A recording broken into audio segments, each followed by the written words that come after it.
உங்க காலேஜ்ல பொங்கல் செலிப்ரேஷன்லாம் முடிஞ்சிருக்குமே. எங்க காலேஜ்ல காலையில பொங்கல் செலிப்ரேஷனுக்கு போனோனமே ஒரு ஹாப்பியா ஒரு பேட்ஜ் குடுத்தாங்க. டிராமா கிளப் ரெப்ரசன்டேட்டிவ் சொல்லிட்டு. எந்த பக்கம் பார்த்தாலும் டிபார்ட்மெண்ட் பொங்கல்லாம் வச்சுட்டு இருந்தாங்க. எங்க எல்லாரையும் பானையில அரிசிலாம் போட சொன்னாங்களா, நானும் ஜாலியா போட்டுட்டு இருந்தேன். அப்புறம் தங்கம் ஆன்ட்டி கூட ஒரு குட்டி வீடியோ அழகா இருக்காங்கல்ல. அடுத்தடுத்து பொங்கல் செலிப்ரேஷன் அப்புறம் டான்ஸ் காம்படிஷன் இதெல்லாமே ஸ்டார்ட் பண்ணிட்டாங்க.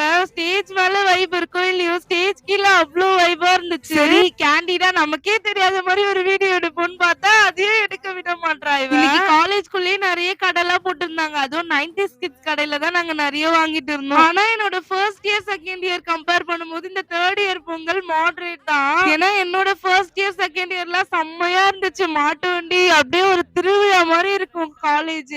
ரொம்ப பசிச்சதுனால கூழ்லாம் குடிச்சிட்டு இருந்தோம். அப்புறம் பொங்கல் டான்ஸ் காம்படிஷன்லாம் போயிட்டு இருந்துச்சு சொன்னல, அதுல எங்க டிபார்ட்மெண்ட் ஃபர்ஸ்ட் பிரைஸ் வின் பண்ணாங்க. செம்ம எமோஷனலா கனெக்ட் ஆச்சு. அதுக்கு தான் கத்திட்டு இருந்தோம். ஃபைனலி இவ்ளோ நேரம் வெயிட் பண்ணி இந்த டிஜே எல்லாம் போட்டாங்க. செம்மையா வைபா டான்ஸ் ஆடிட்டு இருந்தோம். நான் செம்ம பெரிய ப்ரோ டான்சர் பா அப்படின்லாம் சொல்ல மாட்டேன். ஆனா என்னோட ஃப்ரெண்ட்ஸோட செம்மையா வைப் பண்ணுவேன். நம்ம ஆடுறது தானே டான்ஸ். என்னோட பொங்கல் செலிப்ரேஷன் இப்படிதான் போச்சு. உங்க பொங்கல் செலிப்ரேஷன் எப்படி போயிட்டு இருக்குன்னு மறக்காம கமெண்ட் பண்ணுங்க. Happy Pongal to all.